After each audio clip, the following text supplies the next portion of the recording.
adult audience. Loveline may contain sexually oriented content. On a good night, listener discretion is advised. What did that guy say? I don't know. That music was ripping, though. The phone number for Loveline is 1-800-LOVE-191. That's 1-800-LOVE-191. And now, here's Loveline with your hosts, Adam Carolla and Dr. Drew. Hey, Mike. Yes. You're 20. Yes. What's your problem? I have two questions. The first question is about electrolysis. Yeah.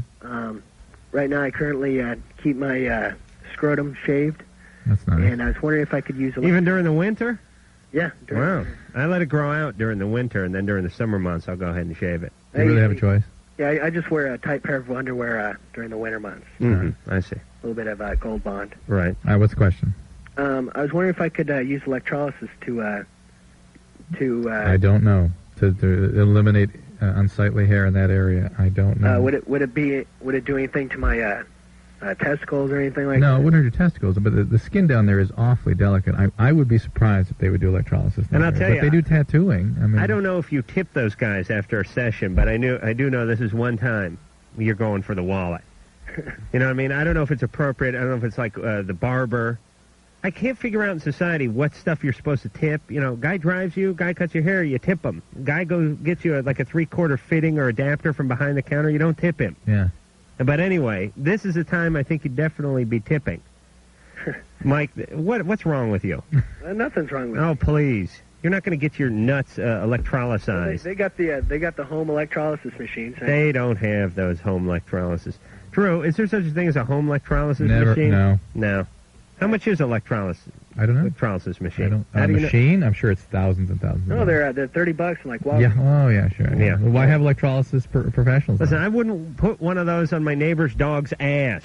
Forget about my own testicles.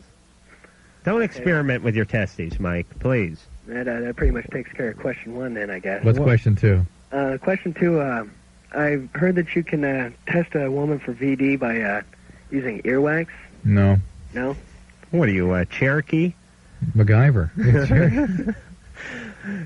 How do you test a woman for venereal disease? I would like to hear your theory. Go ahead.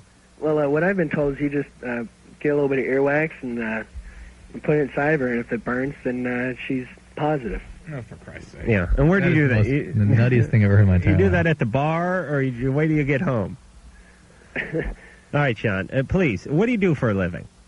I'm a cop. No, you cannot have a gun. Yes, I do. Really? Yes. What's up with cops? How come there's such a fine line between the criminals and the police? You know what I mean? I don't think there is a line, actually. Yeah. Ooh. Am I right? It's the same people. It's like the people that protest pornography a little too much are the people that are getting the weirdest in their bedroom. You know what I'm talking about? Yeah. There's some part of human psyche. I think of it in terms of when there are frightening impulses, you can go either way with them. You can learn to accept them and deal with them, or you can defend against them, like homosexuality. You can either be a homosexual, or you have to go beat up homosexuals. Right. One or the other. Very good example. Even better than my pornography example, though I like to work the pornography examples in. Mike, what force you work for? I work down in McClellan. Oh, McClellan PD? Yes. MCPD? I mean MP. And what city is that in, or what country, what state? California. Oh, really? McClellan? McClellan. Where's that? There's no McClellan. Sacramento. Where? Sacramento. Sacramento. Oh. All right. Mike? Yes. Don't get weird. Don't beat up any brothers or anything. Okay. All right. And stop obsessing over your genitalia. I like to keep them clean. All right. I understand, too. I like to keep my face clean, but I don't have to burn it so that hair will not grow in that place again.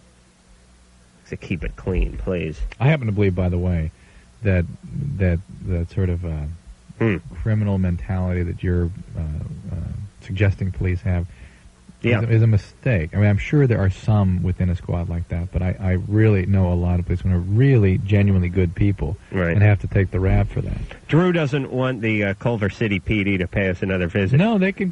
They were fine. Oh, this goddamn Culver City, home of the arrow. I followed you through some arrows today. Oh, part of the reason is the route you take getting over here. Here's what you do in Culver City, folks, from around the country. You sit at an intersection that is empty. It is like they're filming Omega Man, and you sit there waiting to be carjacked for an arrow that doesn't need to be there. I even skipped, and I try to skip around the arrows, but there's no avoiding the arrows.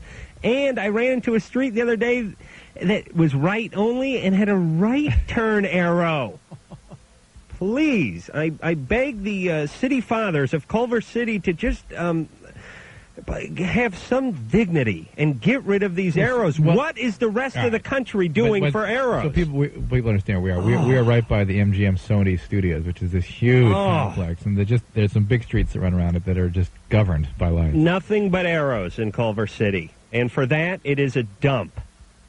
This place needs to be strafed, bombed, and looted.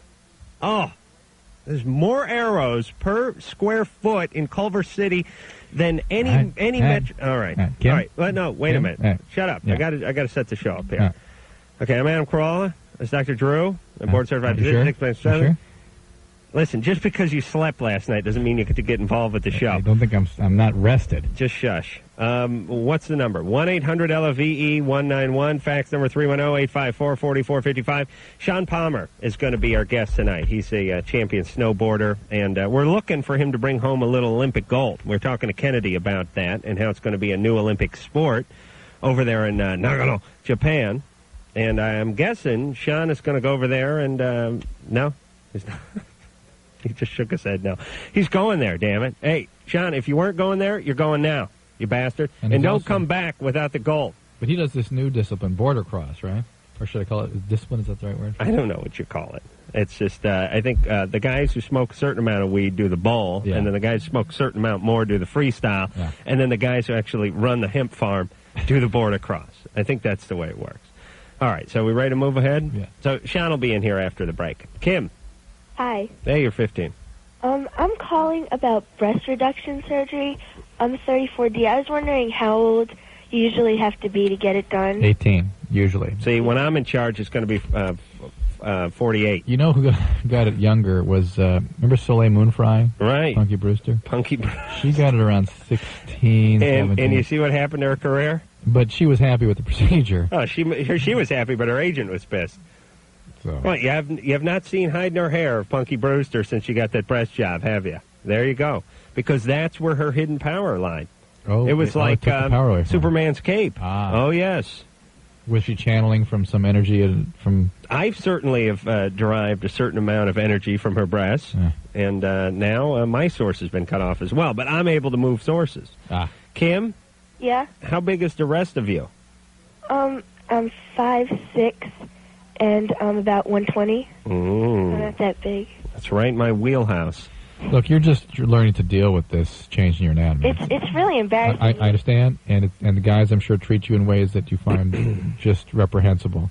But it will change. It's you. You'll learn to like this, or if not, there'll come a time in your life when you'll get the operation. You may make a living off of them at some point. But at this point, I think it's a good idea just to recognize that to some extent guys are just responding to their biology, and that it's not anything wrong with you, and people are really foolish in the way they react to symbols and body parts and things and how they relate to you. Believe me, the society that we live in worships the bosom, Kim. So that makes you a goddess. But I understand you may not want to be a goddess, and you may not want that kind of pressure. It also brings envy and jealousy from some of her female peers. It's a very double-edged boob, the large boob. Yeah, I was talking about it with my friend, and she's like, "Are you kidding me? You want to get that done?" Right. Well, Oh, yeah. Sherry's just shooting me a little breast action over there. Wow. Yeah. I haven't really talked about Sherry. It's very nice breasts on her. It's all I can do. I have to look at her feet when we talk. Otherwise, I'll take a bite out of one of them. I will. Hey, Kim. Yeah? Hey, Sherry, do you drink? Give Sherry a beer or something, would you? She's really in a good mood tonight. Kim. Yeah? You're fine. Give it a few years. Learn to adjust emotionally, and then if they keep growing, you can get it later. But you probably can't get the procedure done at 15 anyway, can you? It'd be hard to convince a surgeon to do it, I would think. Well, this is all part of life. You can't just get stuff removed because people are giving you a hard time. Also, you shouldn't just get... You're right. You shouldn't just get stuff removed because you don't like how people are treating you. I mean, it might be something you regret terribly. It's other people's stuff you're responding to, not your own. Right. And listen, if people are making fun of your nose at 15, you shouldn't get it removed at 15. Right. How old can you be? When did Tori Spelling get a nose job? I She's like 11? That I don't know. All right. Shane. Yeah. You're 24. Yeah. What's going on? First off, I'd like to say you guys are great. I've been listening to you guys for several months now. Thank you. And my problem is my wife, in her previous marriage, had a threesome. And she's interested in doing it again. Is that what broke up the last marriage? No, actually, that's not what broke up the last marriage. What broke up the last marriage, she got into a car accident, couldn't have sex for 6 months. So he left. Really? What happened during the accident? She was in a car accident and screwed up her spine. Seen a chiropractor for almost a year. Yeah, that doesn't usually prevent people from having sex, unless she was taking Vicodin or something like that. No, it was really painful for her. Was she taking pain medicines? Yes, she was. Okay, that's the problem here. Why can't you have sex when you're on Vicodin? Because you're loaded all the time. You have no emotion or sexual. That's easy picking. It's a different kind of loaded. This is just numb loaded. I don't know. Yeah. There's loaded and there's unloaded. It's like gasoline. So is she still taking drugs now? No, she's not. You can't have sex with someone because they're on Vicodin? Look, people on their drugs, they're preoccupied with their drugs. They're not thinking about relating with someone. No, so they're not even going to notice you having sex with them. No, the drugs become more important than the relationships. People don't like that. Well, see, it was coupled up with the accident, and at the point when she was in the accident, her youngest son was like 3 months old. So it's kind of like that whole thing going on. Now, when did she get married to this guy? 91. What was she, like 11? How old was she? She was 18. She got married at 18. She was divorced at what age? She got divorced last year. And married you pretty fast. Yeah. You guys were seeing each other before she was officially away from the guy? No, we weren't. No. What did she do to support herself? She's a security guard. And she wants another threesome. Yeah. Yeah. She sort of sounds like she's a little bit destructive from the relationship standpoint. Absolutely. She can't tolerate any kind of closeness. She has to bring in chaos wherever she can, or she gets loaded on drugs. Well, her thing is that she would like to do it, but since she's already done it, it's not a necessity, and it's kind of like totally up to me. And when I was growing up, I had a lot of friends that talked about it. It was just something that was kind of there, but never really entered my thoughts too much. Yeah. And I'm just not sure if I can handle seeing her with another woman, let alone me being with another woman in front of her. See, Shaun, you sound relatively sane. She sounds like trouble. But this is a year into the marriage? But I'm smelling substances all over the place here. That was me. No. Oh. You doing drugs, Shane? No. No? No? Nope. What about her? No. Off the Vicodin? She's off the medication completely. She doesn't use alcohol? No. She doesn't smoke pot? No. Right. This is even worse because when you're... She doesn't smoke pot? No, not pot. The only alcohol, we're casual drinkers. Okay. Every day? Oh, shush up, Drew. There's something going on. Pushing. I don't know. I can't figure out what Shane's doing there. Why he's with her, right? Yeah, I mean, no offense. I haven't seen her or anything, but it's not. This is not the one you rush into marriage with. What's up with you, Shane? Oh, I just got divorced. Oh. Got 2 kids of my own. She's got 2 kids. So we got all 4 with us. Oh, boy. All right, so listen, Shane, here's the deal. Okay. You are now Papa. She is now Mama. And you have to sort of act accordingly. You have to make choices that create stability in that system and not things that add chaos or act out your fantasies. Those are null and void now. Now it's time to create stability. For at least about 18 years, these kids get up and get out. Once you force them off to college, then you can get into some bizarre stuff on a cruise or something. If you want to jeopardize the marriage at that point, that is purely up to you guys. But now you lose all... there should be something in the... there should be something in the Constitution about this, about losing your rights when you become a parent. Your rights become subjugated on behalf of the child. Really, I mean, think about that. I'm for it. You don't have the right to smoke crack. You don't have the right to have orgies. You don't have the right to urinate in the sink. Yeah. That's why I couldn't become a parent. Yeah, that's the one stumbling block right there. Boy, I love peeing in that sink. Drew, you ever pee in the sink? Not my own house. What are you talking about? You done it at my house? Yeah, you peed in the sink before. Where? I must Where were have. you? I can't. Just like in a pinch? I was 20 once also. Don't forget that. Yeah, I'm 33. I know. Okay. I can't remember. I'm right. 39. Oh, boy, you learn something about Drew almost every year. He peed in the sink, ladies and gentlemen. Rhiannon. Hi. Hey. What's going on? Good. I have a question about my boyfriend. We've been together for 3 years, and we broke up for about 6 months just recently. And then when we did get back together, when we were having sex, he would complain that he had, afterwards he would say that he had these sores, like little itty-bitty tiny scabs. But there weren't a lot. There was only like 1 or 2. Did they burn? He said that when we were actually having sex, he said that he felt that I ripped him. And Has he had other partners when you guys were apart? Not that I'm aware of. No. Have you ever asked him that? I've asked him, and he told me no. You guys have been dating since you were 13? No, 16. I'm 19.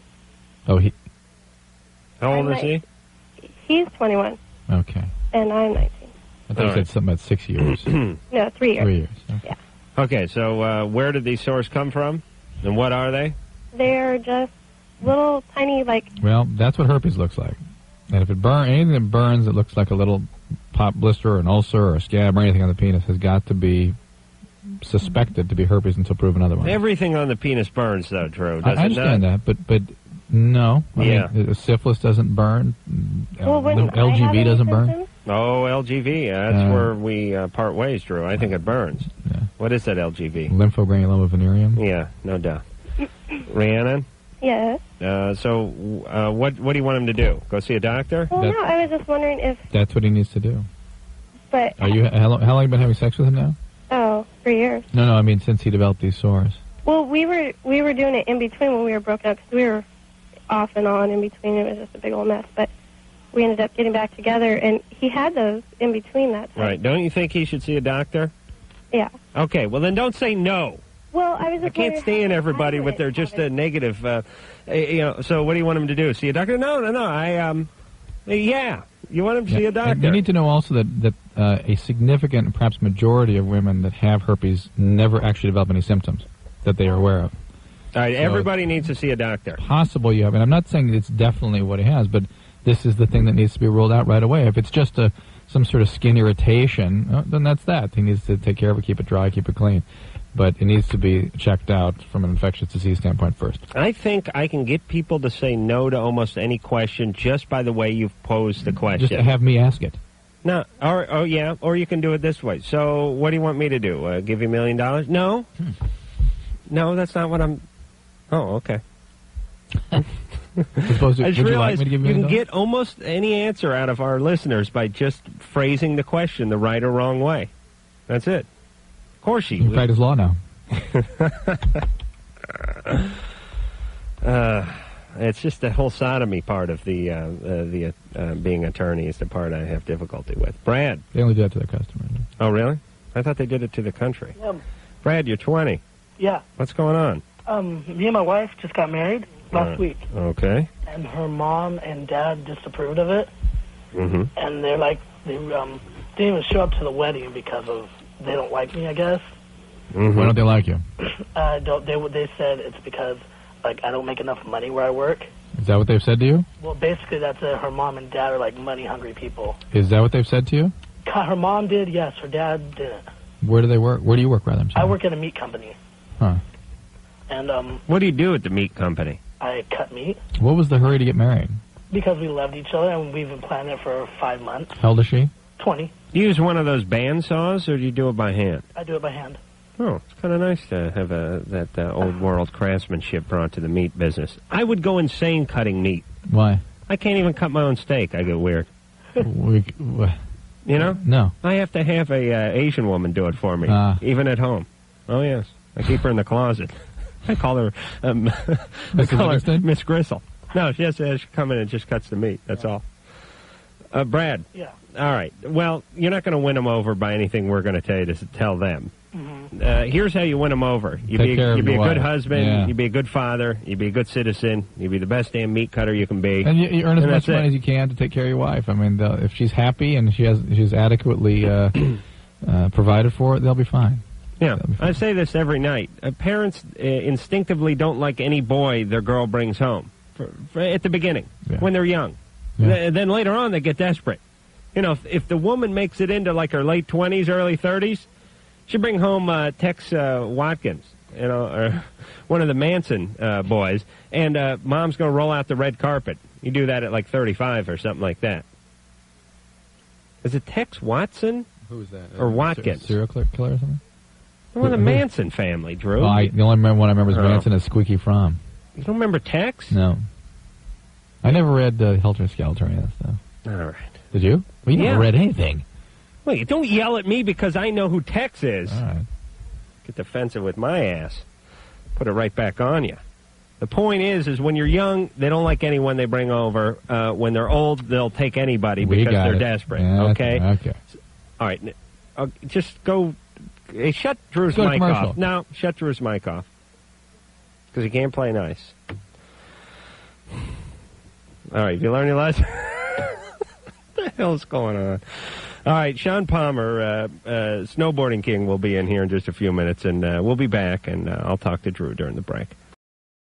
Here. Well, phone number for Loveline, 1-800-LOVE-191. Shaun Palmer's here. Shaun's a four-time world snowboarding champ. He won the X Games championship 2 years running now, took home the gold.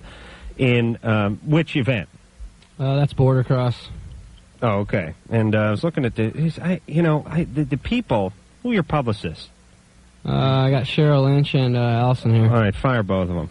Should I? Cheryl here? You got to get rid of them. No, Cheryl's not here. Because every time you read these things, and it has, first of all, it says you're going to Nagano, Japan to bring home the gold. I ain't going to be there.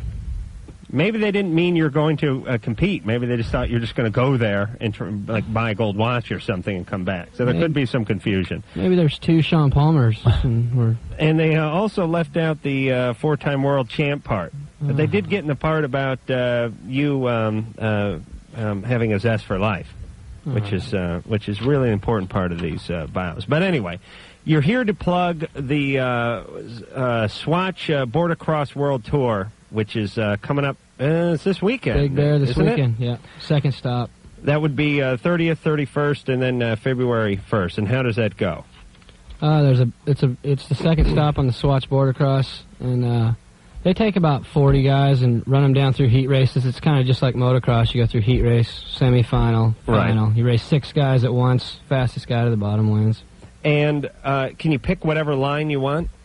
As in the start or on the course? No, as in on the course. I mean, you just go where you just go. You don't have to, because I've seen it before. But I'm trying to think if they. Yeah, I guess so. You just pick a line and just go for it. You pick all the good lines and then pass people. That's the beauty of it. And they have berms and jumps, and it's basically just a downhill motocross track. That's it, man. That's what it's all about.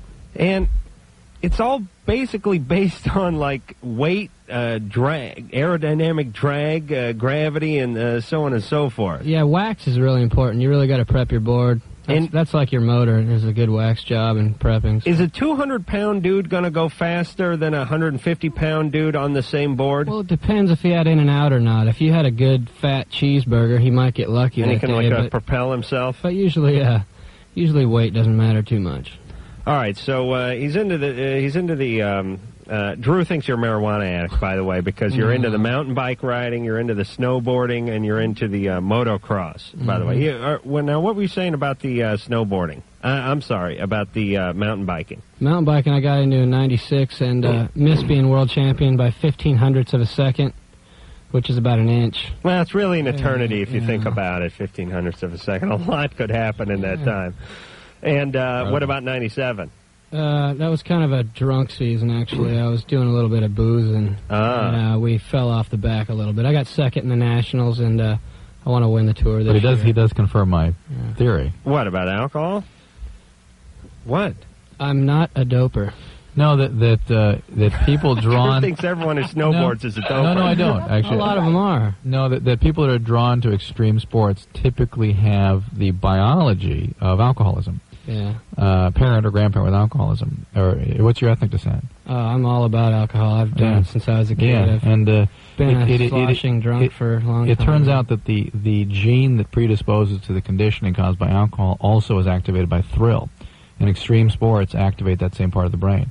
So people that really are into that thrill compulsively and pursue it and stay with it, 90% of them are alcoholic. Yeah, and it depending on what culture generates around it, you tend to see other drugs that kind of trickle in, like extreme surfers, all alcoholics, but marijuana is sort of the drug of choice for that group, so that tends to be the drug that you see. Well, in Hawaii, that's where it grows wild. But so if you could just take a little picture of like one of my genes and one of Shaun's genes. Shaun's gene would be bungee jumping, and my gene would be like lying down and napping, going, "Get down, you're going to hurt yourself. Come on."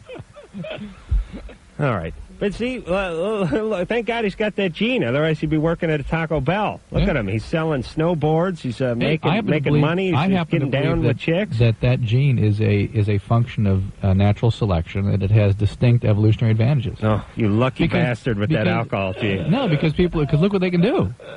You know what I mean? I know. The guy's dominating 5 sports. If we were out in the wilderness and being attacked by the Huns, you and I would be lunch meat. Right. Right? A world champion hungover, is a beautiful thing. Shaun would hit him with a snowboard and then make friends with him, and they'd be toasting while we were on some spit somewhere. All right, Stephanie? Yep. What's going on? You're 17 years old. I've been drinking since... Oh, there you go. I was 12 years old. You into snowboarding? No. All right, we got to get into snowboarding. It's a healthier way to do it, that Gene. Yeah. Anyways, I quit drinking about 4 months ago, and but while I was the past couple months while I was drinking, the next morning, instead of having a hangover, I'd have just major hallucinations. What would you see? Like wrinkles and like my sheets or something would form into actual shapes of animals or people. It's one of those mushroom things. No, that's alcohol withdrawal. That is? Alcohol hallucinosis is a sign that you were going into more severe... Were you also pretty shaky in the mornings? Yeah. Yeah, that is approaching delirium tremens. What's that? People die from that. Alcohol is the one drug that people die from in withdrawal rather commonly. It's kind of ironic that the one drug that's legal, the one substance that's legal, is the one that people can die from if they go into withdrawal. Oh yeah, it's relatively common, and it's very serious. If you were to get an infection or like a pneumonia or anything in the setting of one of those, you could get terribly sick all at once. So I probably should never try drinking again. Well, you're an alcoholic, and that's definitely true. Because I'm an alcoholic. Yeah, that's. Well, he did some pretty serious drinking. I mean, in order to have withdrawals. Yeah, you're not a recreational or amateur drinking. This is the real thing. And what's characteristic of alcoholic withdrawal hallucinosis is that they are always visual and or tactile. Meaning the tactile, the word, you'll like this, Adam, for the tactile hallucinations associated with alcohol withdrawal is called formication. Really? Not to be mistaken with fornication. Right. Formication comes from the word formica, which is ant. So it feels like ants are crawling on your body. Did you get anything like that? Not really. No. I thought Formica was a popular laminate brand. Indeed. And the other thing is the visual hallucinations, and they are always small animals, insects, that sort of thing. All right, so what should she do? Consult with her doctor. Oh, really? Yeah. You never had that, have you, Shaun? No, I have the shakes and stuff like that, but I never see animals really. I just have a little bit of anxiety, a little bit of shaking. I need to go running or work out or something, but I've never seen no puppy dogs in my clothes. Is that what they talk about with the pink elephants? Right, and they're always small elephants, right? They're never huge. They're always a small little elephant. Well, even a small elephant could be a pretty big animal if you think about it. But the characteristically, such a big animal, that elephant. Small insects and small animals characteristics. Oh boy, yeah, I don't have that. I got the lazy gene. We know that. Michelle. Yes. 26. Yes, I am. I wish my dad drank a little so I could get off my ass. What's going on, Michelle? Well, I've been thinking about a threesome a lot lately. And, let me see here. You married? No, I'm not. You got a boyfriend? I wouldn't call him a boyfriend, but... Oh, all right. What's the fantasy, hon? Well, yeah, it is. What is it? 2 boys? No. Another girl. Is that just a safe way to explore a female thing? I guess that's what I'm wondering. This has been going on for like 9 months, and I'm at the point where I'm saying, okay, it's time to do it, because I've been thinking about it enough, and so, yeah, it's making me wonder, where is this coming from? What is this saying about me? So that's an interesting point, which is maybe a lot of women who say they want a threesome really just want a twosome, but they don't want to admit that they're lesbian, right? Or have those thoughts. Do you have a boyfriend? What was that? Do you have a boyfriend? Not right now, no. Oh, I thought you said you had somebody. No, she has some partner. A participant. Oh, yeah. I wouldn't call him a boyfriend. Well, listen, you could tell us to hang on, go downstairs and come back up and find some guy who was like mopping. I mean, it's easy to find participants. The male, the guy to fill the male role of the threesome, if it's two women, you can find him anywhere. Oh, okay. All right. Well, I've got one of those. All right, but you don't have the female. No. What do you think about just doing the female thing? No, that doesn't interest me. Where'd you get this preoccupation? Why does it interest you to be with the female then, and it not interest you at all to be with them alone? That's what I'm not really sure about. Is it that you want to be in front of the man with the woman? Is that? I definitely want to be with him and do this, and I haven't brought it up with him yet. That's going to be a tough sell. Yeah, think about three syllables into it. Yeah, he'll have his pants down. No, I know that he's going to think that I'm yanking his chain when I bring this up, but I think he's going to believe you. He will when we tell him. He's going to be shocked. But I'm serious about it. Where is he, Michelle? Where is he? Right now. Like right now, physically, in his house, probably. Spiritually, he's gone to. He's at his house. Good. Let's call him. No. Come on. No. Did you hear that? Wow, I've never heard someone so adamant since I was in high school and asked for sex. That's the kind of answer I used to get. No! Okay, I was just asking. Wow. Okay, well now. Don't you think we should sort of air this one out a little with him? Huh, that would be interesting. Yeah, it would. And it would be good radio. And listen, you got Dr. Drew, you got me with the lazy gene, you got Shaun with the snowboarding gene. We have all bases covered here. You got Drew with the boring gene. All right, here's what we're going to do, Michelle. We're going to put you on hold. You're going to ask the guy anyway. I'm sure he's a good-natured chap. We'll talk him into it. We'll work it out. I guarantee you'll be happy. If you're not happy, I'm going to come over to your house and do a load of laundry. I don't want you to ruin any of my clothes. I'll do my own laundry. All right, hold on. All right? I'm holding. All right, now don't get cold feet on us. They're freezing right now. They're I know. in ice cubes. Hey, baby, just relax. You'll be able to tell. You'll be able to tell the story to your grandkids, or not. But the point is this is good radio. Hey, Sherry, can I see your breasts again? Thank you. Wow, 2 years I haven't asked to see her breasts. Talk to Michelle off the air. Get her boyfriend's number, and we'll see if we can't drop the bomb on him. Okay? All right. Shaun Palmer's here. He's a 4-time snowboarding champion, world champion, that is. And we'll be back. This is Art from Everclear, and you're listening to Loveline with Adam Carolla and Dr. Drew.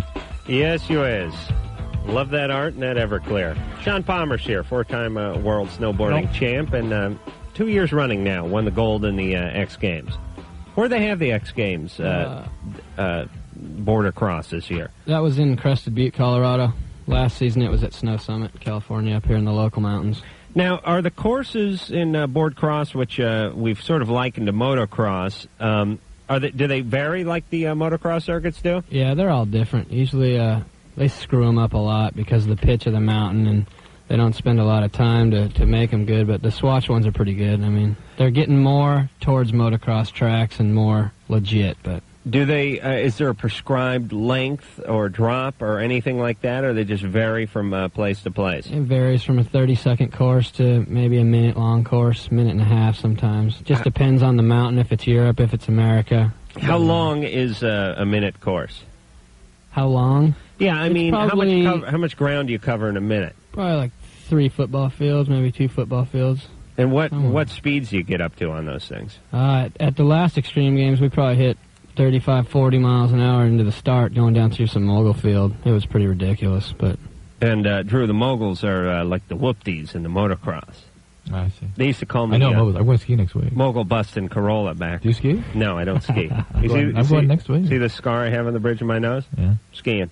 One time. Oof. Took my glasses off because it was snowing, and some guy whacked me with a Rossignol right in the face. Well, you just walked into the ski lift? No. You just walking with somebody carrying a ski hit you. I was going on a speed run just straight down, and some pussy was doing the slalom thing, and we clipped a little bit. All right, so it's back to the No, phones. wait, Where? you got to finish up with Michelle. No. Where is it? Michelle? She doesn't want to. She doesn't want to talk to the boyfriend. We're not. No, I'm not. I can't do it over the phone like this. What are you gonna do? Why? Why not? He's going to be thrilled. Well, because this is another case in point about how differently the male-female mind works. She's actually nervous that he's going to somehow think poorly of her.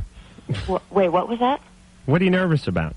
What am I nervous about? I guess his reaction. And I think that I would be a lot more comfortable bringing this up personally with him, sitting on his lap, bringing it up, rather than... It's kind of like the Publishers Clearinghouse. They can't do it on the phone. Yeah, you're a little nervous on the phone, but yet you call here to figure it out.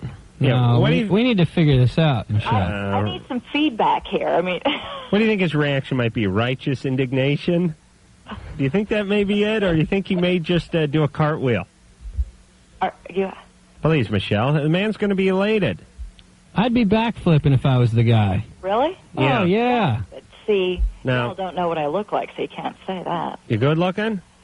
I'm no prize. Oh, where do you come off talking that way about yourself, Michelle, especially over the radio? How big are the breasts? It's the truth, though. How big are the breasts? How big are the breasts? 34 C's. We got a girl in here. Her breasts are pretty sweet. I got breasts on my mind right now. Do you? Yes. Oh, mine aren't that great. All right, but Michelle, why are you beating yourself up this way?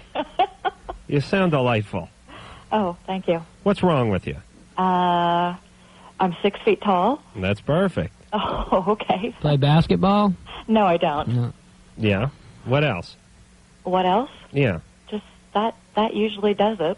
All right. So you're tall and you have nice breasts. So what could be wrong? Okay. Is there any reason why I shouldn't do this threesome? Is it an overrated thing? No, go ahead. Listen, you're probably not going to enjoy it as much as you think you're going to enjoy it, but you can scratch it off your things to do sexually list. And he's going to have fun regardless. That's right. I think he will. Adam, do you? Yes. I'm going to go out on a limb. I don't want to speak for any of our male listeners, but I'm going with yes. All right? Okay. You're fine, and here's the point, and I want to really emphasize this. People think Drew and I aren't down with threesomes, that we categorically tell people to not get involved with threesomes. That's not true. We tell people who are married not to get involved with threesomes, especially when they have 3 kids, because it'll screw up the relationship. If you're tall, you have a C cup, you're single, and you're just checking the waters, by all means. Right, Drew? Thank you. Greg. Yes. You're 23. Yes. You're on with Shaun Palmer, the snowboard king. Awesome. You're my favorite snowboarder, dude. Oh, thank you very much. I watched you on the X Games, on the last X Games. Yeah, all right. How'd it go? Huh? How'd you like it? I think it was pretty rad, dude. Did you see him take the gold? Yep. And I was real nice about it, too. I didn't let him know that I won. I wasn't cocky or anything. Yeah, that's probably how I would have done it. Yeah. What's your question, What'd you do Greg? exactly? Oh, I was just a little cocky. He announced he was king of the world. Yeah. I wanted to say one thing. Ask a question first. I was wondering if smoking pot really kills brain cells. Yes. I've heard that it just tickles them. No, it kills brain cells. Tickles but them? Tickle, tickle. There are basically 2 classes of substances that really do a good job of destroying brain tissue. One is alcohol, and how much you have to use over what period of time to cause significant damage is not known. The other is hallucinogenics, of which pot is one. And the stronger hallucinogenics obviously are more destructive, and marijuana does its thing over long periods of time, typically. Now, what do you think's worse, pot or booze? I think they're about the same. Yeah, in I long-term think use. pot probably be a little worse. Yeah, but see, pot, a lot of that stuff that we associate with the marijuana syndrome, a lot of it tends to reverse. I mean, if an alcoholic gets to the point that they would be with marijuana, they're there. That's going to be what it's going to be. All right, but here's all I'm saying. You take guys, old school, old club white males, right? Guys who are in politics, guys who are into like sports broadcasting, guys that are half the cast of 60 Minutes and stuff. Guys like this. Right. These guys are hard drinking. Yeah. Old school guys. Right. They've been drinking for 40 years. They still go call a Mets game. Right. But and they seem perfectly fine. Yeah. You talk to a guy who's been smoking weed for 40 years, you can kind of tell. Oh, yeah. Now, the drunk guy, you can tell when he's drunk, but when he's sober, he's sitting up there reading the teleprompter and wearing a tie and looking like he's doing a decent job. But if the alcoholic... You know what I mean? Like when Ted Kennedy addresses the floor of the Senate, he seems like a pretty lucid guy. Right. He may go tie one on that night. Yeah, that's right. But if the guy's been in like a Rasta band for 40 years and he gets up there, you got to point him toward the microphone. No, you're right. Right? You're right. I hate to say anything disparaging about marijuana, but I think that's true. But it is true. But interestingly, and for a change, I'm taking the opposite point of view. Oh, this much of that marijuana syndrome, let's say 80% of it, remits. In other words, they get better real fast. All right. While if where's an the booze? alcoholic, Their liver explodes and they die the next well, week. if the alcohol gets to the point where he is as bad as a marijuana would be much sooner, they stay bad. Oh, I see. All right. So I guess what Drew is saying is start with the booze, don't go too long, then get on the weed, and then when the wheels start coming off the wagon, get off the weed, and you'll be back to normal. Yeah, right. And then you can start drinking again. That's amazing. That's my plan. So the alcohol is killing brain cells when you're doing it. So is pot. Yeah. Soon as you just crack the beer, it's killing brain cells. No, we don't know that. No, I can't say that. I think you probably have to have a certain level in your blood to do that. We just don't know what level and how long before you're making your brain cells not function well, and they get sick, and the glue cells, the glial cells, the support cells in the brain drop away real fast. But the actual neuronal death, you probably have to drink a lot. Not everything. I mean, I think that's why, when I drink a lot with my friends, we act like we're 10. So we are killing brain cells immediately as soon as we start drinking. And then there's a rejuvenation process the next day where they get up to 13 and go snowboarding. Oh, okay. All right. Hey, I'm just kidding. I got you. No, it's cool. No, you can make fun of me on the radio. It's all right. No, you got a good living. Fine. Greg? Yes. You have another question? Yeah, I was wondering. I've been taking this class. It's like a kind of like a self-defense thingy, and like sometimes we do grappling, like wrestling on the ground, sort of. Mm-hmm. And there's this chick that's in my class, and she's a lot better than me. And sometimes I'm her partner, and like when we're wrestling, I kind of get turned on, and it's kind of a problem because I kind of have to try to concentrate about something else. But, I can't really do that in that class to learn anything. Take her to the mat. Take her right to the mat and show her your real feelings. I'd like to. She's better than he is, though. I'd probably get my ass kicked by What belt is she, Greg? I'm not sure. I think she's a brown. All right, here's what you need to do. You need to take a belt, not the kind you wrap around your waist, but a shot of bourbon, and ask her out after class. I've been thinking about that. You sound like a wreck, Greg. Come on, ask her out. I think I just might have to do that then. Go, you mother. Go, and I predict victory. She's never going to go out with him. Never. You don't think? No, he's a mess. You hear Greg? He's all over the place. Maybe if he grapples into her ankle or something, she might like the hold. I don't know. It's a bad sign when a woman's kicking your ass before you ask her out. That's all I know. All right. Hey, doesn't Shaun remind you of, not Woody Harrelson, but his brother? Yeah. What the... I can't remember. Ann. What's Woody's? Brad Harrelson. Wow. Yeah, Hey, have you met Brad Harrelson? No, I never have. Man, you guys look alike. But you sound alike, but and you have a more muscular looking. You know what I mean? Like a thicker looking guy. She said that to Brett when I said he looked like Shaun last time he was on. So stop kissing ass, Drew. Doesn't even know. I can't follow you. Drew looks at me like my dog looks at me when I pee on the lawn with him. Just got that. No. I was just kidding there, Drew. Blah blah blah blah blah blah blah. No, they're about the same. I mean, he's an athlete. Shaun's an athlete. Okay. Doesn't mean they. All right. Hey, Mike, shut Drew's mic off. Anyway, yeah, it's a compliment. Brett's a nice guy. Does he pee in the sink? I don't know if he's that nice. I'll go for it. But he gave me a free pair of sunglasses last time I saw him. Sarah? Hello. You're 22. Yes. What's going on? I have recently started seeing this very, very wonderful man, and things are progressing at a very slow rate, which is what I want, because in the past I've screwed up relationships by hopping into bed way too fast and listening to my hormones and not my head. Oh, I bet he loves that speech. I always love it when I get that speech. Well, I'm not going to make the same mistake with you. There's none of that fellatio on the first date like everyone else. I was Thank too you. smart to say that to him. I haven't said anything to him yet. Good. so far he hasn't tried anything, and I don't think he understands the points he's scoring with me right now. For not trying anything? Yeah, for being a gentleman. Well, being gay can't score you points. How do you know he's interested in you? I know. You do? Yeah, Why hasn't he tried anything? because he respects me. I'm hoping. How long have you been going out? My question Wait, is, how long? how do I let this guy know that, yes, I am interested in you, and yes, I would like this to progress, but I really would like to take it slow. How long have you been going out with him? Well, it's been going on for about a week now. We've spent many hours up to about 2, 3 in the morning just talking. You're rushing it already. Wait a minute. Well, she usually sleeps with a guy at the bar. Yeah. On the bar. Yeah, before she meets him. Clears the bar off and has sex with the guy, and then he tags out, and then another guy weeks comes in. there, and already you're making plans about your marriage dress, or your wedding dress with him. I mean, come on.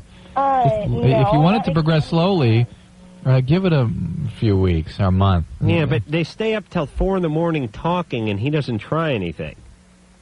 Does this guy wear army boots? No, he does not wear army boots. Are you in the same room when you stay up till 4 talking? Yes. And where are you? We are in our dorm. In a dorm, and then he just gets up and leaves. Yeah.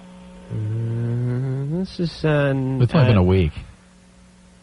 Yeah, I know, but it's I don't know if this is chivalrous or he's not interested in the ladies. You know what I'm saying? All right, look, the way you... All right, let's answer you the question. take your guy, he's in a college, he's in a dorm, it's Yeah, 4 in the morning, okay. she's making those come and get me or eyes. maybe she's socially inept, or whatever. Her question is, how do you let the ship continue to develop? That's all.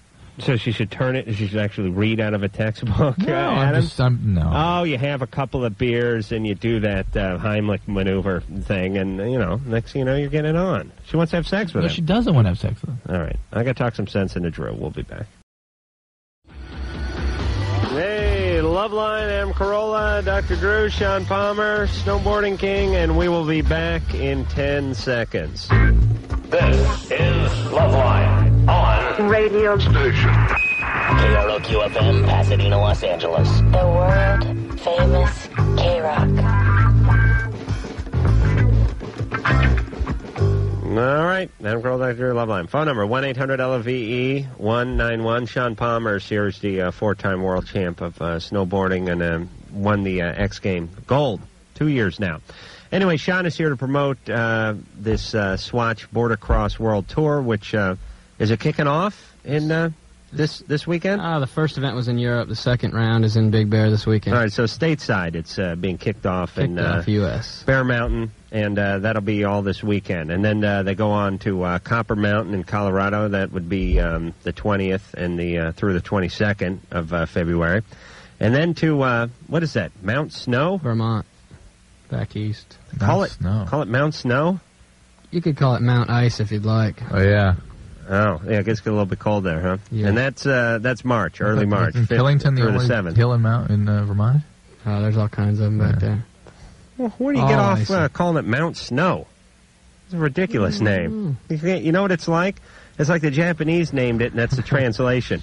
I was at an arcade once, and I saw a arcade game, and it said Violence Fight on it. And I thought to myself, you know why it's called Violence Fight? Because some Koreans... The thing was made in Japan, and they called it what made sense. You know we make that mistake all the time is Mount Fujiyama. Why? What is because Yama is like mountain, so it's like Mount Fuji mountain. Oh, I see. So we just it should be called Mount Fuji? I think it's something like that. Right. Well, I'm not saying we're a perfect culture either, Troy. Right. I'm just saying. Yeah, but it's the translation. For Christ's sake, we're Americans. We got to come up with something better than Mount Snow. In the translation where things get screwed up. Let's go to calls. Come on. All right. Michelle. Hello? You're 14. Yeah. What's going on there? You're on with Mr. Snow, Shaun Palmer. Hi. Hey. Hello. Okay, my problem is that I've tried to have sex a few times and I was too tight. And we tried for like a while and we couldn't make it work. And I was wondering if something could like be wrong with my body. So no, nothing is wrong with your body. Your body is telling you something. That's God. Yeah, your body is telling you something. You don't want to do this. You're 14, Michelle. Come on. Your body is telling you a very clear message. Listen to it. Was it perhaps something about the van that had upset her or something? Where were you having sex, or attempting to have sex? one time it was in a hotel room and another time it was on the beach. How old is this guy? 17. I suggest you wait at least till she can drive. Yeah. At least, I mean, then start thinking about it, huh? Yeah, Michelle. What are you in such a rush for? Who is this guy? This a guy I've been with for like 9 months.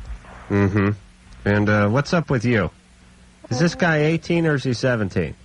He's 17. Mm-hmm. Really? So he's a senior in high school? He's not in school anymore. Oh. He was in the advanced program? Or what? Is he in some university? No, he got kicked out. Ah, imagine that. He got kicked out of the university? He got kicked out of his Some sort of fire in the lab? Out of his house? Yeah. How come every guy who's a senior or should be a senior in high school who's banging around with a 9th grader ain't in school? Does this guy smoke marijuana? Yeah. Does he like does. snowboarding? I don't think so. That's a, Yeah. that's a good thing. Just keep him away. Does he work with metal? No. What's he do? Does he work? No. How does he support himself? How do you arrange? This is a friend. How do you arrange that hotel room? That was another friend. It was another friend's? Yeah. All right, so Michelle, what's going on with your life? What do you mean? What's going on? What's wrong? You're in a lot of pain from something. I don't know. Where's your dad? He's here. And your mom? She's here too. Yeah? I don't really get along with him. Oh, you're kidding. That's amazing. Really?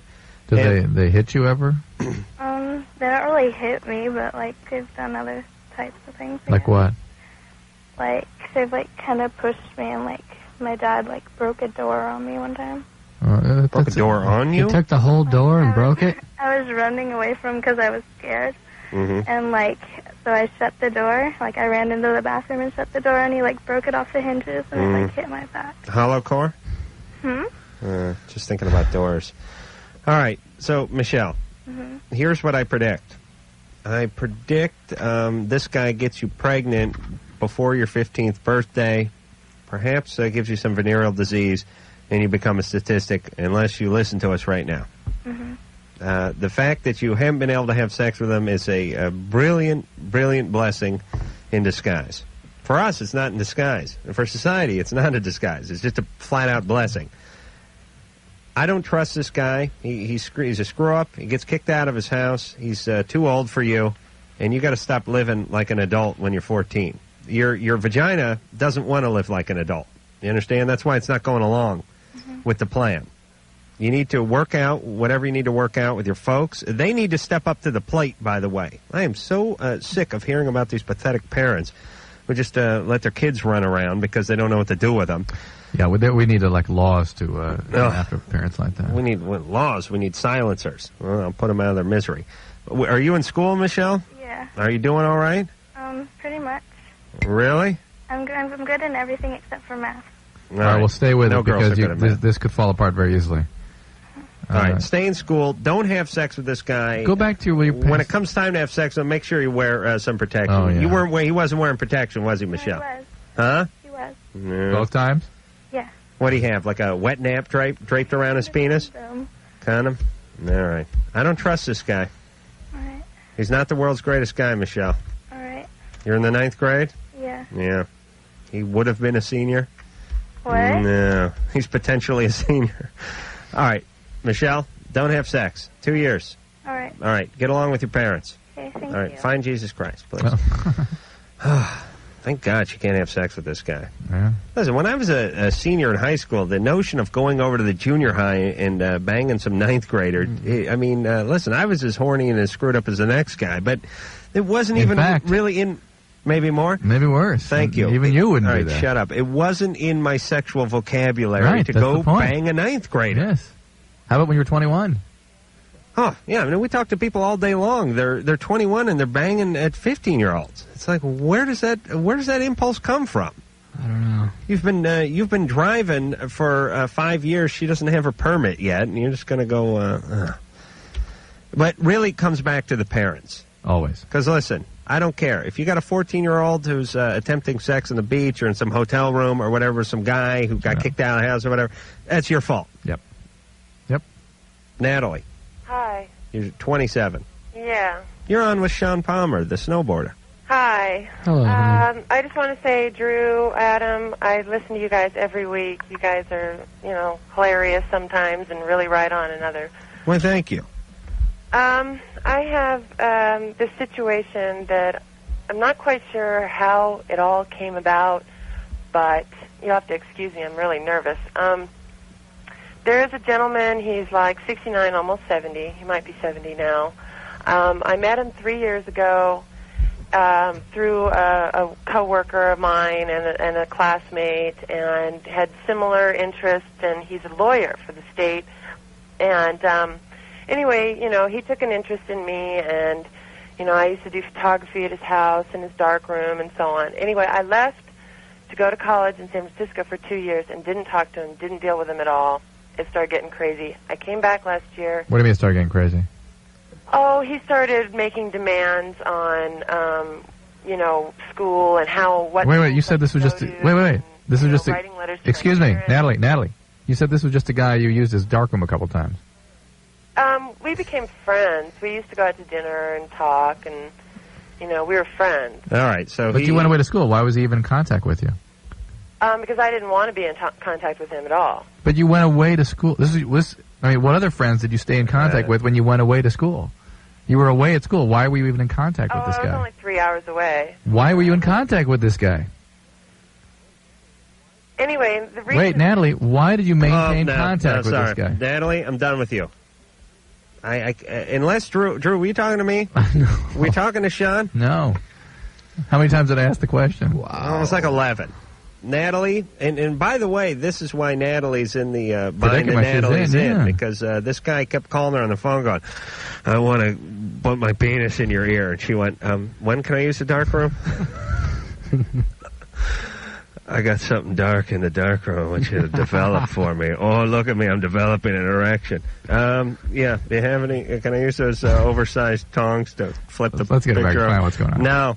Natalie, you need to sit in your own juices for about 5 minutes while we take other calls. Oh, for Christ's sake. John. Yes. Hold on, it's time for a Loveline reenactment. Go ahead, Drew. Let's see if you can do this. Why did you maintain contact with this guy? I went to school. Why did you keep any kind of contact with him? It was 3 hours away. You had other friends. You didn't maintain contact with them. Why him? I had to go to school. I did that 10 more times. It was 3 hours away, Drew. All right, John. Yes. What's going on? Not much. I just want to talk to Shaun Palmer. There he is. Shaun Palmer. What's up, I bud? want to say you're the bomb. Thank you. There's a shirt actually in the studio here that says, what does that say? Adam's the bomb. Yeah. Thank you. Adam must be the... I'm surprised that many people call you because you're a great guy. Oh, thanks a lot. I appreciate that. I've been boarding for about 8 years, and you've been up there with all the top dogs. All right. I just want to say, keep boarding, bro. Hey, thanks a lot, All right, man. you guys take care. Haroof. Late. See ya. All right, late is short for later, which is short That's for... boarding. See you later. Thing. Like late, bro. Late, bro. You're late. Yeah. Here's the thing. There's a few languages, like rappers. They smoke a lot of weed, so they got to shorten a lot of words. They don't have like a lot of energy. Sure. And the snowboarders, I guess, are drunk. Half the time. Most drunk. So again, you can't speak in long flowing sentences when you're loaded. So you got to start short. So it's late. Yeah. Mount. But they don't even say the whole mountain name. All right, Michelle. Yeah, hi, Dr. Zhu. Yes, I have ma'am. a question. Yeah. I was wondering what hepatitis B was. It's a form of inflammation of the liver caused by a virus called the hepatitis virus, hepatitis B virus. There are different hepatitis viruses, and hepatitis B is one of them. What's the worst one to have? I mean, it depends what you're looking for. B can cause one of the most serious forms of hepatitis acutely. B has a chronic liver disease associated with it. It's pretty severe sometimes. But hepatitis C probably is the one that's most likely to cause chronic liver disease and most likely to cause complications from chronic liver disease. Mm-hmm. This is B, though. This is the... Is there a D? Yeah, there's a delta, yeah. There is? And there's a non-A, non-BD, or non-AD, and there's non-AG, and there's all kinds of stuff now. But they're all different viruses. Just like when you get a cold, it's caused by different viruses. This is a virus that happens to attack the liver. Is it curable? It depends if, I mean, you don't have to, just because you get hepatitis B doesn't mean you have to get chronic hepatitis B. Does he have chronic hepatitis? No, my boyfriend's dad has it, and my boyfriend told me that I should get tested or something. Does he have chronic hepatitis B? No. I don't know. He's a carrier. Okay, so he's a carrier, and he's still producing the virus, but you don't know if he actually has hepatitis. Well, go ahead and get tested. Yeah, it's not Is that going to hurt you? Yeah, you might as well get tested. There's a vaccine for it now. You can completely be protected against Oh, really? it. Oh, yeah. When are you going to bring that in for me? You want it? No, I think I'd like to get hepatitis maybe this time next week. I mean, I've given it to my kids already. I mean, these sure. Don't worry about them. Let me tell you something about your kids, Drew. Yes. They ain't buttering your bread like I am. You understand? I'm putting food on the table for the kid. You know, our relationship is down, this second taking a very interesting turn. I go You've down never been with so overtly. well, I'm serious now. I go down with some kind of liver disorder, and you're on your own. I couldn't make it. You got Mother Love in here filling in for me for a year, and the ratings go, the TV goes, and you're back to working as a rep for Upjohn, driving around a minivan.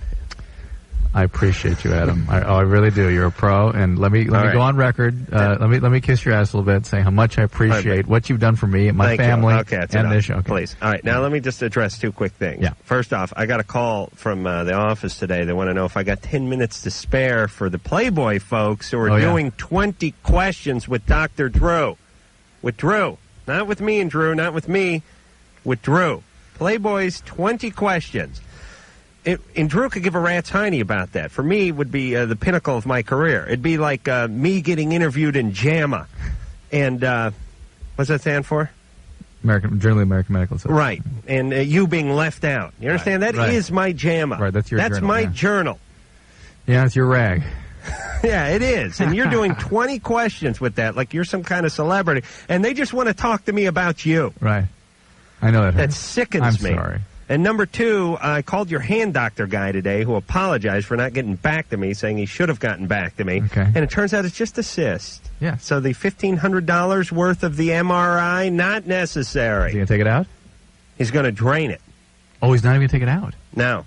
Says he's going to drain it. So it was necessary. So he probably is involved with all the wrist joints. Says he's going to drain it, but he's got to go in through the anus.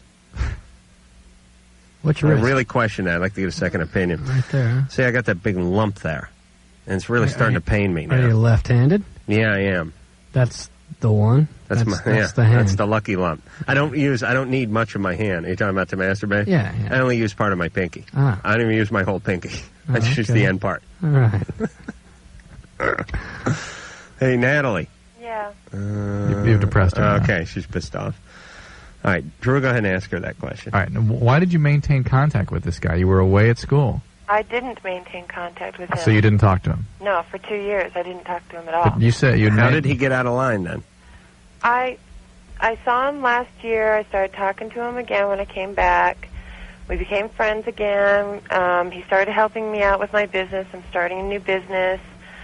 Last December, actually November, he started writing me lots of letters, trying to talk me into marrying him. His philosophy is he is a lawyer, and he's, dying of cancer. And what cancer is he dying? What cancer is he dying? Prostate cancer.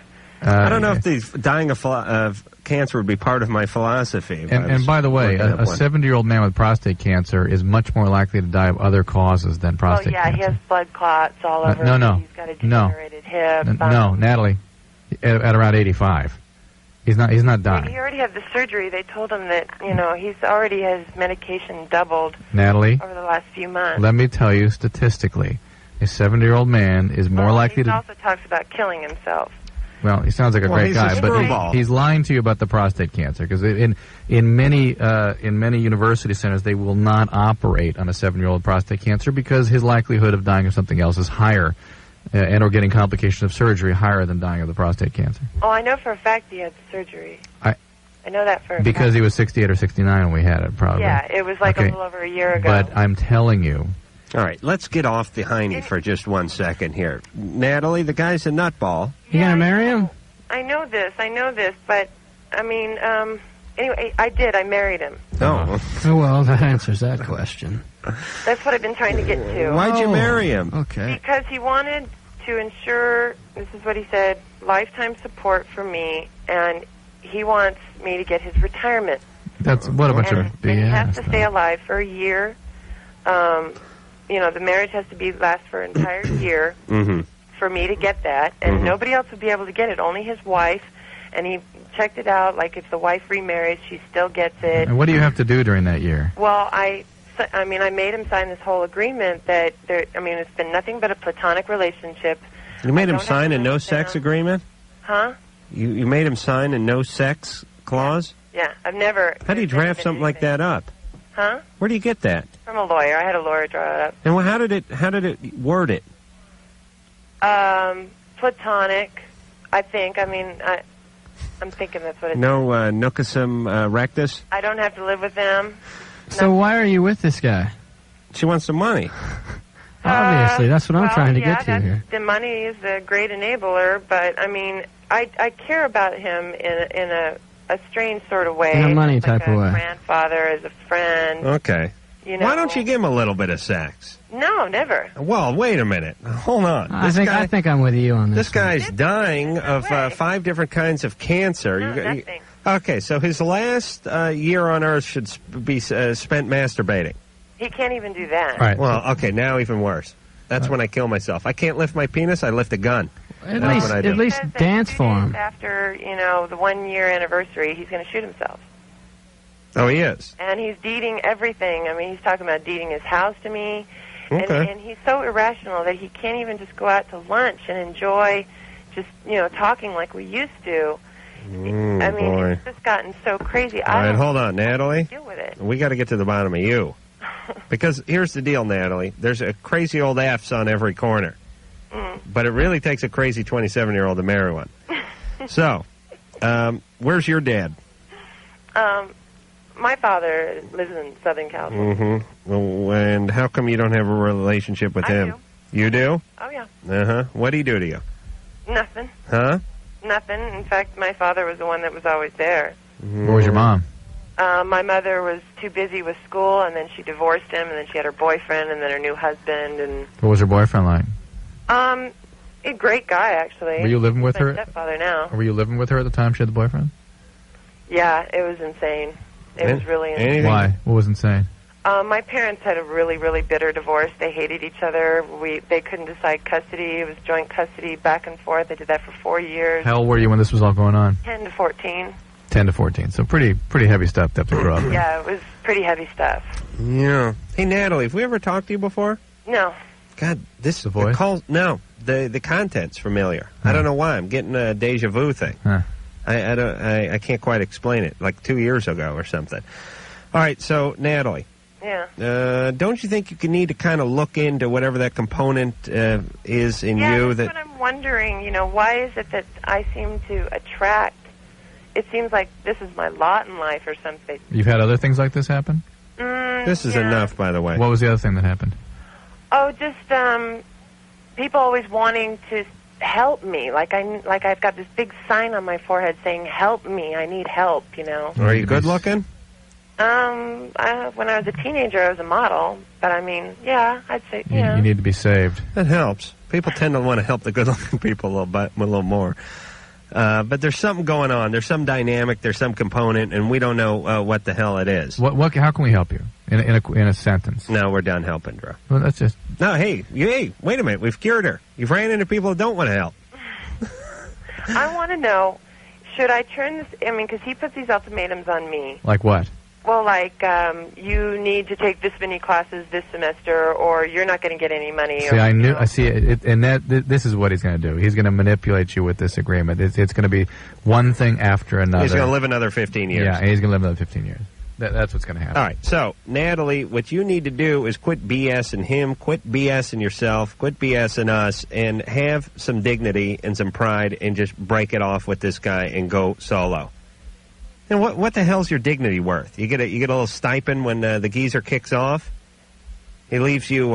He's got a 77 Impala wagon. He's going to leave you and part of a Shih Tzu. You know what I mean? What's your dignity worth? Let's get out of there. Quit wondering about why he's manipulating you. The people that get hooked up in these horrible relationships with these horrible people, and then they want to know what's wrong with the person. You know what I'm saying? The guy's psychotic. That's what's wrong with him. What's wrong with you? That's the big question. All right. We'll be back with Sean, Drew, me, you, and possibly my dog after this. And you're listening to Loveline with Adam Carolla and Dr. Drew. Yes, you is.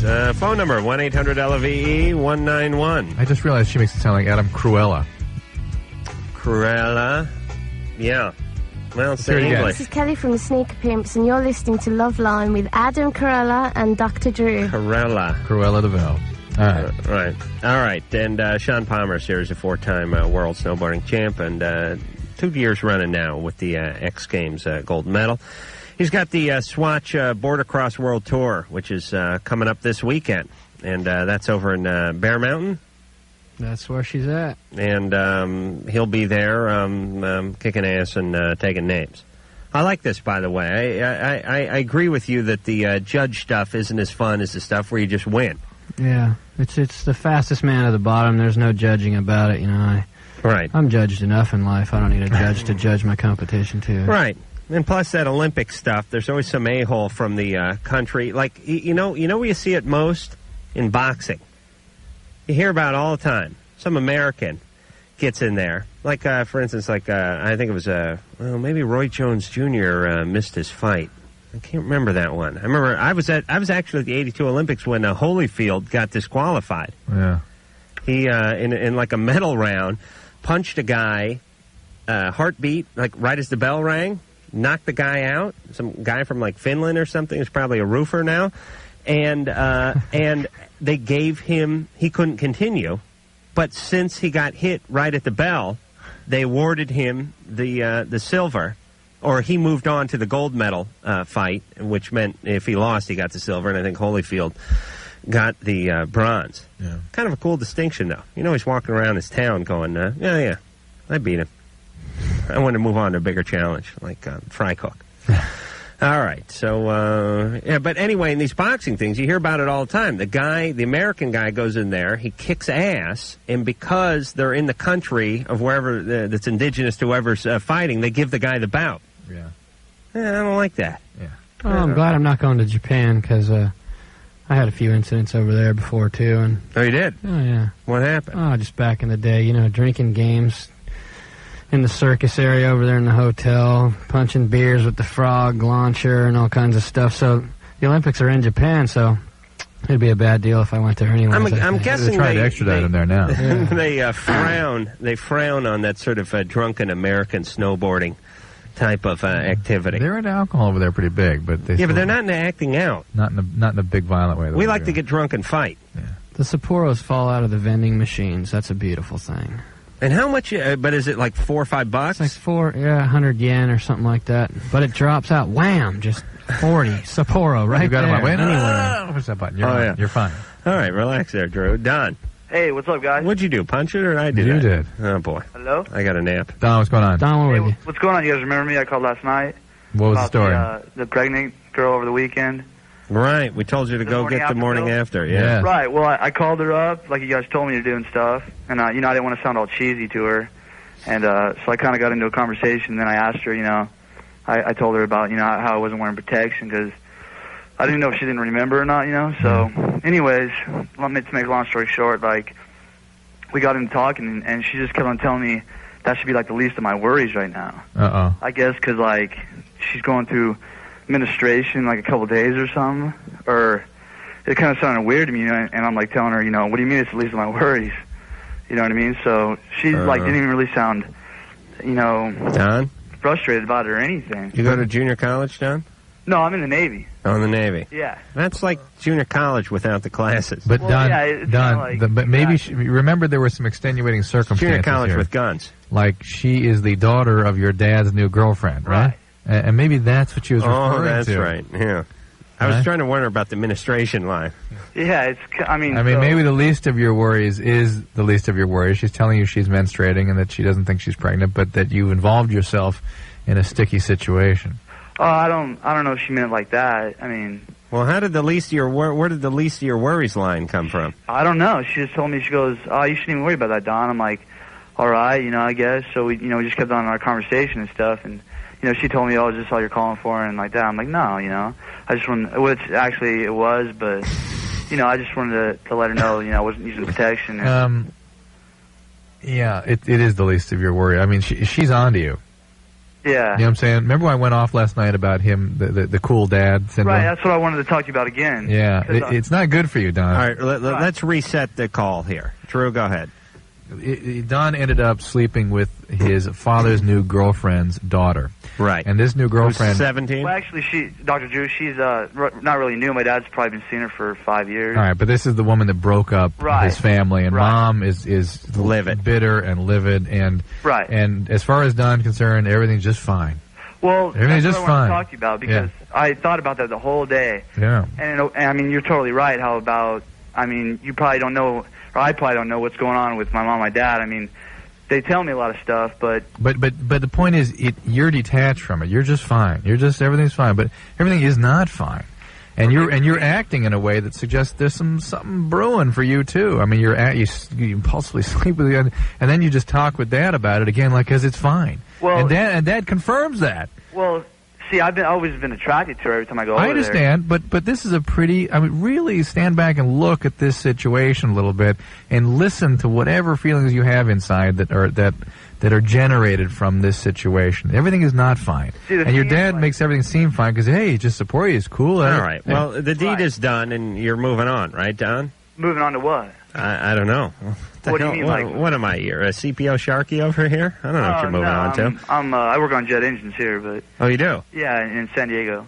Oh, okay. So they're not shipping you out or anything. Well, I'm going to the golf in a couple months, but Oh, you are? yeah, I've already been there one time. Wow. So, what I wanted to say though was, my dad being close to me, or hanging out with my friends and stuff like that. Like I hang out with a lot of my friends, and a lot of my friends, their dads aren't even there for them. Like, no, listen, I'm not saying your dad's a bad person, and I'm not saying that he shouldn't be your friend, but he needs to be your dad first, because that's what you need. You don't need another friend. You've got lots of friends. You need a dad. And dads that just become friends are copping out. They're abdicating, and they are because it's easier. It's more fun for them. Yeah. It's a tough job to be a dad, and he needs to be your dad because you need that right now. I'm not going to be friends with my kid. I may not even know his name. You're not friends with anybody, so what the hell? Oh, please, Drew. All right, you have one friend. You're a male lover.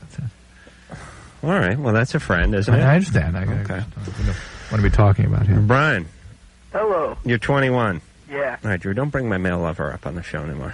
Brian, go ahead. All right, let me give you a little background on myself so you understand what the entire situation here is. I haven't had a girlfriend for like 2.5 years, and the one that I did have 2.5 years ago, she suffered from depression and was being treated for it. Okay. Just recently at work, a customer came in, and like an hour later calls up and asks me if I'm available. I had coffee with her, and that same night, we ended up having sex. Oh, she must have been ugly. Actually, she's 6'2" and very slim, very nice body of a 17-year-old woman, but she's 32. Mm-hmm. Where do you work? I work at a Blockbuster. Oh, really? Yeah. Now, the Blockbuster video stores traditionally hire the unemployable. Oh, and no, not you though, Brian. Blockbuster doesn't do this. Blockbuster hires a nice, like amusement park type people. Yeah. But the other ones hire the people with the multiple piercings, tattoos, and the gender confusion. Yeah. Yeah. They don't have pornography at the Blockbuster, do they? No, we don't. People come in and ask for adult videos. We'll say, I'm sorry, this is a family video store. But we have some selections that border on rated NC-17. It's but great. You see, Adam thinks you're laundering money there because he can't believe a video store could actually remain in business without having pornography. Oh, you'd be surprised. Now, here's what you do. Here's what I would do if I worked at Blockbuster. I'd have my own little stash of pornography, the bootleg stuff underneath the thing. Hard-up guy comes in, and you give it to him at $5. You know he's going to make a move because he doesn't want to go across the street. And the funny thing about Blockbuster, they don't have hardcore pornography. They have stuff that's even more insulting, like greased-up garage girls and stuff like that. Like that rated R kind of softcore 70s. Cornball porn, yeah. Yeah, the good summer camp girls and hot tub babes, and where the theme basically is some landlord's going to take over the car wash unless they can raise enough money. Yeah, so the chicks got to take their tops off. It's great. Bikini summer, beauty school, strippers. Yeah, it's all based around some landlord that's going to foreclose on whatever the business is unless the chicks take their tops off. Yep. And then all of a sudden business is booming. Exactly. Yeah, Exactly. I like that. It's good for a nostalgia whack every once in a while, you know? All right, so the girl came back, or the woman came back. You had coffee and had sex. We had coffee later on. We went back to my place, and we ended up having sex. That's great. I was very hesitant about it, but she was very, very adamant. She really felt that, she just kept telling me that she wanted to. So I gave in. We did use protection. I found out the next day, though, a little bit about her past, and she had been sexually abused by her father and by male schoolmates when she was in grammar school. Well, what'd you do? Run a quick computer check over at Blockbuster? No, she just... Do they have to put that on their application when they get a card? Felt up by Dean of Grammar School. I want to know what movie you guys watched before the sex happened. Actually, we were watching The Ref. Well, we were trying to watch The Ref. I was trying to watch it, and she was watching me. Right. Okay, so how did you find out that she'd suffered this abuse? She told me that she felt that she was comfortable enough telling me about this. Oh, boy. Yeah. Because I had been with a girl prior to her, 2.5 years prior, who suffered from depression, I really was like, all I could hear in the back of my head was, dun, dun, dun, dun, right. In the background. Anyways, we went on a second date, and on the third date, we were in the house. Now, she drinks a lot. She has maybe 7 All right. Well, what is your question for us, Brian? Okay, well, she went nuts on me on the third date. She heard my father say something about the smell of alcohol on my breath and me driving. Mm-hmm. She thought he was talking about her. All right. She started going completely nuts, depressed. We went out of the house. I went to give her a ride home. I live in Chicago, and she lives way out in the boondocks. I've heard enough. No more dating her. That's it. Date her. We got to go to commercial. That's it. You're getting yourself... she's 32, and she's a world of trouble. That's it. That's enough. It's the beauty of men, though. It's like, I met this chick, and went back, and we had wild, freakish sex, and then she called me the next day, and she got weird and told me she was thinking about killing herself and then killing me, and that she was an ex-junkie. And anyway, on our second date, it's like... It's amazing because once you give the guy the sex on the first date, there's always a second date. I don't care if you get a call from her parole officer. I mean, she called the next day, told her that she was essentially mentally unstable. But on the third date, that's when she really drove the point home. You know what I mean? Right. Give up a little of that nookie. Guy's always coming back for seconds. All right, Shaun Palmer's here, snowboarder extraordinaire, and we'll be back. All right, so we're in accord on that. It's like any other recreation. You have something to do while you're on a vacation. That's all. Yeah, there's more. more. Other people are into golf that way. Yeah, but you don't hear about it 3 weeks in advance. Yeah, because the whole family doesn't do it. That's something the guy does. Sort of plans it, and the family goes with him. Let me tell you something, and it's not. We're talking about skiing, and I'm trying to figure out. Shaun Palmer, the snowboard king, is here, and I'm trying to figure out why there's so much surrounding skiing other than the sport itself. It's one of the few sports where the actual sport takes a back seat to the lifestyle. To the experience, yeah. And look, it's also saying you've arrived. Like when you say to someone, I'm going to Vail for a week. They go, ooh, what's this guy's doing pretty good? What's he doing? My thing, I think people like driving around with it. Half of the skiing is the racks. Guys like getting themselves like a Land Cruiser and putting the racks on top there. It says, hey, I'm going somewhere. I know there's nothing on there now, but I could go home, put something on there, and then drive up somewhere. And then take it off and ski. But that's not for anybody else. That's just for their own psyche. Because they could go. Never do it, but I could just take off and go if I wanted to. Yeah. So you don't do that with other sports. But you're right. It's not like we're going riding bicycles and there's bikes on the back. It is different with the snow. Snowboards on the rack. Well, I'm saying, skis. Drew, your wife doesn't like any sports. She's not even into skiing. I bet she sits in that chalet the whole time. She's into skiing, but she could just as easily. She does about 10 minutes of that, and then it's checking out people's attire. Shopping. Yeah, there's a lot of attire checking out. Ooh, look at those mucklucks. That's beautiful there. Yeah, so that's why I'm not. No, but she is into skiing. No, she's not. Crystal. Yeah. You're 15. What's going on? Well, there was this guy that was friends with my brother. His name's Scott, and he lives up in L.A. County. And I live down in Orange County, and every once in a while he'd call me up and say, well, let's get together, and stupid me, I'd go for it. Yeah. But he was 21 and I was 14. Ugh. Have him arrested. Yeah, but now I'm 15 and Have him arrested. I'm not kidding. I don't want to have him arrested. And then I called him a couple days ago, and he's all, I'll give you a page later, okay? And, I think I got played out because he didn't, ever page me. What do you got a pager for? How played What do are you you have to... selling a copier toner at 15? What do you need a pager at 15 for? Yeah, I know. Because my parents are idiots and don't ever give me my messages. I'm going to raise my kid like the Amish. I'm going to have my kid ride a horse to school. Wear black. Wear black, and even if it's a girl, she's going to wear those big beards with no mustache. All right, so you're having sex with this 21-year-old guy. I'm you not. were? He wanted me to, but... Oh, you never had sex with him? No. What did you do with him? Oral sex. Yeah. Oh, my God. How come I never got any oral sex? But what is it about people that oral sex is not sex? That was after. It's more than sex. What the hell is the matter here? Yeah. This discussions in Washington about it being this sex. No, it's not sex. It's sexual relations. Or it is. Come on. I don't. The allegations, but please, ladies and gentlemen, oral sex is sex, and it's a very intimate contact.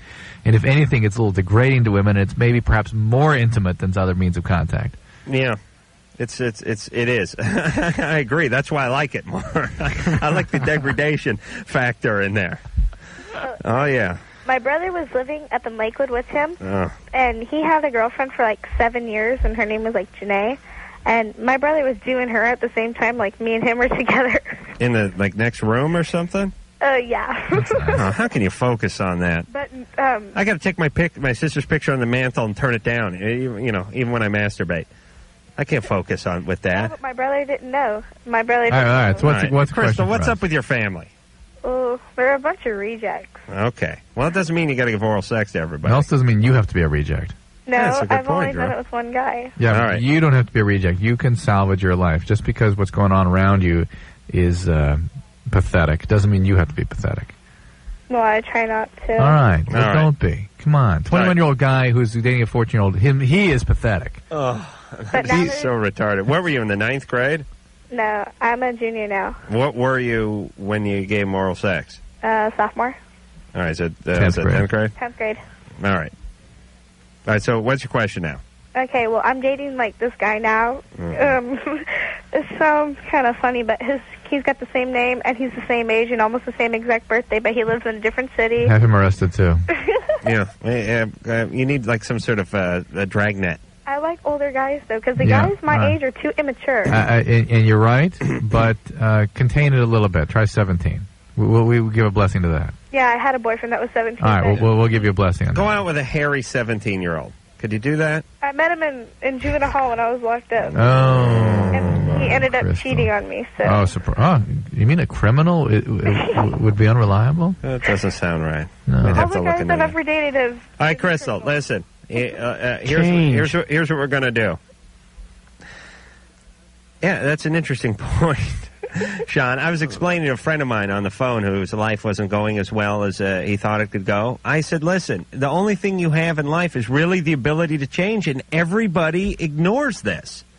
I said to the guy, Tom, I said, listen, here's how you treat your life. Treat it like you're doing a toboggan run. And you make one run, and you're way too slow because you've been banging on every wall, and you're aerodynamically screwed up, and cramp's dragging, and it's a mess. Go back up to the top and tweak it a little bit, make another run. Then keep shaving off tenths of a second. Eventually, you'll be in first place. I know it sounds corny, but what I'm saying is feel free to change, everybody. But you don't, people, though, it's all right. You can do that. You're not damned to what you are. The couple things, though. One is if they're going to take the trouble to go back up that toboggan run again, next time they want it to be an Olympic. They got to come in first. Gold medal. They set a record. They won't take the 10 years it takes of shaving stuff off because there's no patience for that. And the pain of making change, as miserable as their condition might be, the pain they're avoiding is somehow worse. All right, so Crystal, I'm just going to cut your losses and our losses here and say don't get pregnant. Please. I don't know what else we can do there. Don. Hi. You're 25. Hi. Hi. I wanted to ask Shaun a question. Yes, Don, hit me. I'll hit you, all right. No, I'm kidding. I want to learn how to snowboard, Uh-huh. but how do I tell if I'm goofy or regular foot? Go out into the street and ask some kid that's skateboarding on the sidewalk. Are you beautiful? Are you good looking? Yeah, I think so. Well, I think they're going to let you borrow the skateboard for a minute anyways. You may have to pleasure them orally. Yeah, don't orally pleasure. Go out there and ask a kid to ride a skateboard and jump on that thing in whatever natural way you do it. That's what foot you are, goofy or regular. If your left foot's forward, you're regular foot. If your right foot's forward, you're a goofy foot. I think that's a little scary way to do it, though. Well, I mean... What if I fall? Well, then you might get hurt. Well, you but just don't fall. You don't have to skate a pool or anything, Don. Just hop on the board. By the way, you're doing this so you can get on a snowboard and fall down. Same well, thing. I have to get them in somehow, you know. You have to get what? Them in somehow. So I have to be a snowboarder chick, right? What are we talking about here? What do you look like, Don? Yeah, you got big breasts. I do. How big? They're 36 double D. Are you hitting on me? No. Okay, that's good. So what is it, Adam? Should I answer that? I'm going with no if she doesn't answer either. What's that? All right, Don, how much you weigh? I weigh like 140 right now. All right. That's all right. How tall are you? I'm 5'4". All right. You got to drop a few. Yeah, That's I know. all right. Yeah, No big deal. I'm not judging you. The breasts more than make up. I might not even ever get past your waist. I may never look down. That's how I am. All right, Don. So if you want to learn how to snowboard, just go up to Big Bear this weekend and look me up, and I'll teach you personally when I get some time. That is a very good segue. You'll be up there for the Swatch Border Cross. I'm not being a pig. I'm going to really teach her how to snowboard. And to be taught by a world champion, by the way, would be a feather in her cap, I'm sure. That would be the Swatch Border Cross World Tour, and presented by Airwalk, by the way, and that's this weekend. Big All right, Bear. So Don, go there, and I'm going to the bathroom.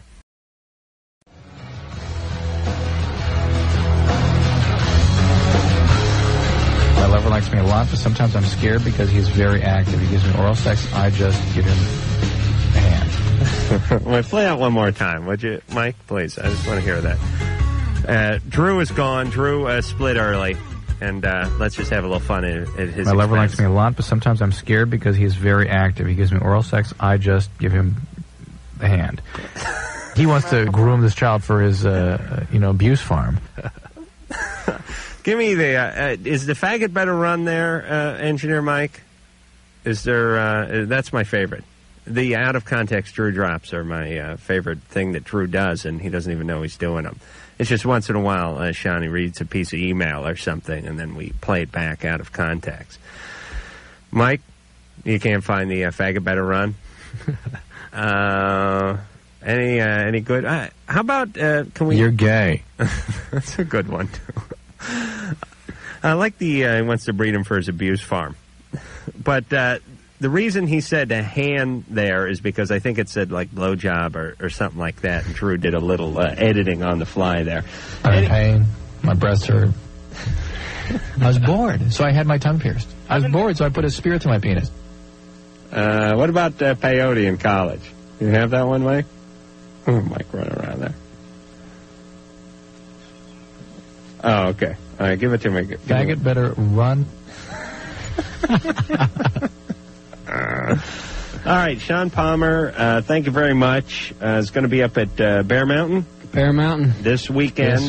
For the Snowboarder Cross World Tour, presented by Airwalk.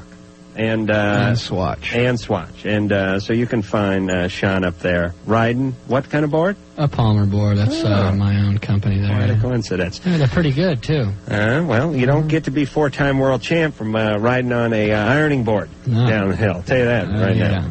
All right, so until next time, this is Adam Carolla. By the way, the Eels will be in here tomorrow night, and we look forward to seeing those guys again. Until next time, Adam Carolla for Dr. Drew saying mahalo. When I was 19, I ate about 4 boiled peyote buttons and stayed up all night but felt no effect.